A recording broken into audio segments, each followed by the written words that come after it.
If that sounds familiar, it's because we're using arpeggios and triads, the 1, 3, and 5, which is something that Guthrie Trapp uses a lot, and it's a common thread amongst his videos if you watch them and look at them in detail. So this is going to be another dive into one of Guthrie Trapp's videos. I'm not going to really make this one too long, at least I hope it's not going to be too long, so let's go ahead and get at it. My name is Keith, welcome back to the channel.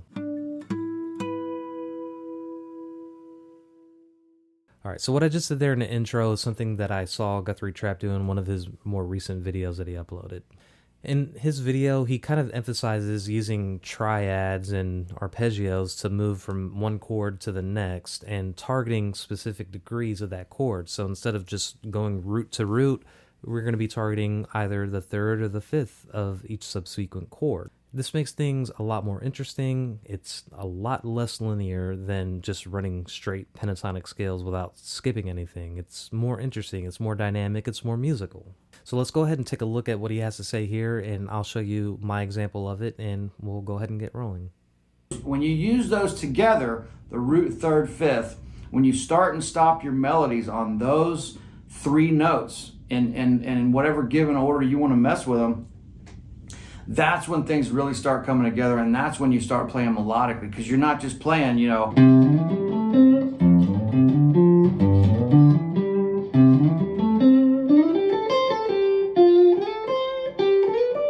that's root to root. There's not really a lot of interesting. Okay, so what he just said there, I'm guilty of this, we're all guilty of this. We take something like a C, and then we'll run through just a straight root to root pentatonic through the 1, 4, 5, right?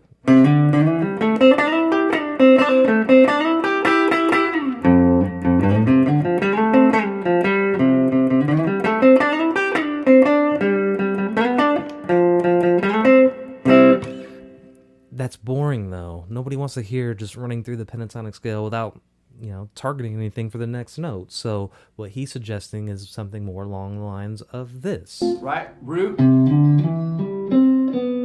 the third of F. That's your melody.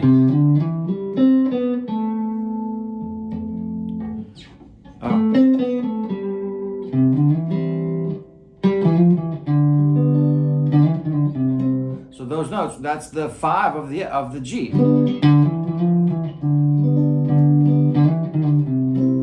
Okay, so that looks pretty simple, and it is pretty simple. You just got to memorize a few things. One of those is the major scale. You're going to have to learn the major scale in the different cage shapes, easy enough. And out of that, learn the arpeggios and triads. We'll go over that in detail right here. So what I want to do is take this little example here. I'm going to play it slow, tab it out so you can understand it.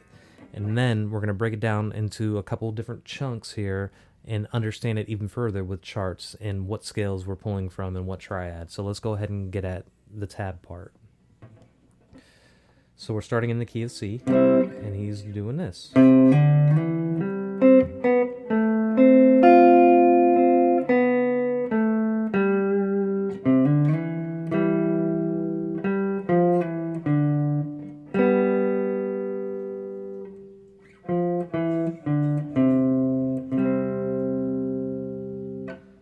Okay, so now that we have that tab under our belts here, let's go ahead and learn what we're targeting here. So this is a basic 1, 4, 5 chord progression. We're starting with the C. So C is the 1, the 4 would be the F, and the 5 would be the G. So let's take a look at those chords. We're going to use the A-shaped C here. We're going to use the C-shaped F right here, and then the G right there. And it's important to understand the major scale for each. Let's run through those pretty quickly. So here's the major scale for C. And then if we have the F, and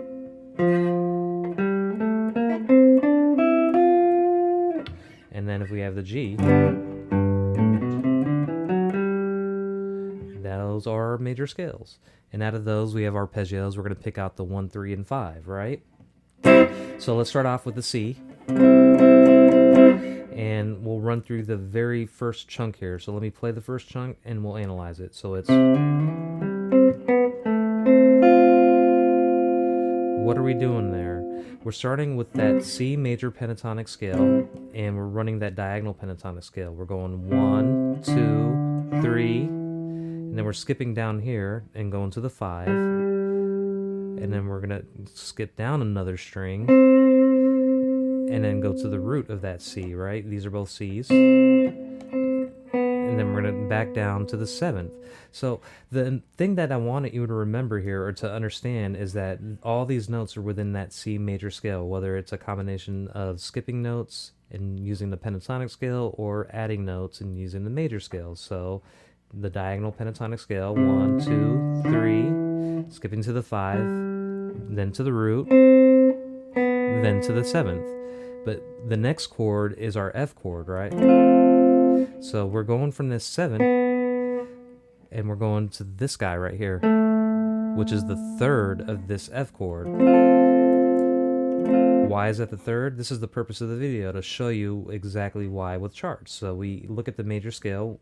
Let me keep that C shaped here so it's easier. 1, 2, 3, right? So we're targeting this note outside of that C, so it's 3rd of that F, and then we're going to hit that triad. This is why it's important to hit that triad, because we have the 3, 5, 1. The 1 is right here. This is an F, right? And the triad is this right here. So the next section, let's go ahead and run through that real quick.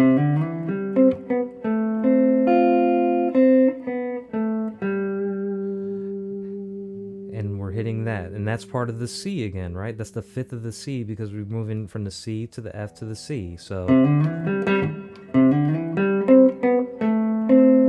that's the F, then back down to that little C walk down on the root, 7,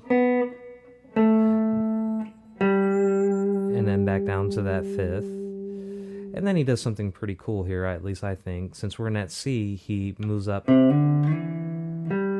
He does that. And that's still within that C major scale.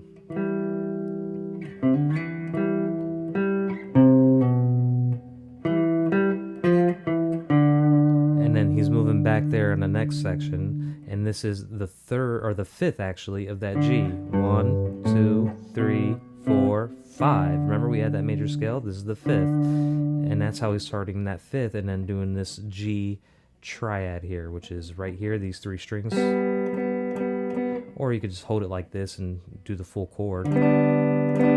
But we're just targeting the triad because that's the 1, 3, and 5, so that'll be these 3 strings. Then he's moving down here. Back to that C major pentatonic scale. So that's the gist of what he did there. I hope the tabs and the charts helped, and I think this is really important to understand, because you hear him targeting triads quite a bit, and when he's talking in a lot of his videos, the common denominator is not memorizing scale patterns and running through solos that way, but thinking in terms of cage, thinking in terms of arpeggios, finding the root 3rd and the 5th. Maybe if you get a little more advanced, you can do the 7th and flat 7th and things like that. The reason it's important is because we hear Guthrie Trapp do this all the time. Tell me if this sounds familiar.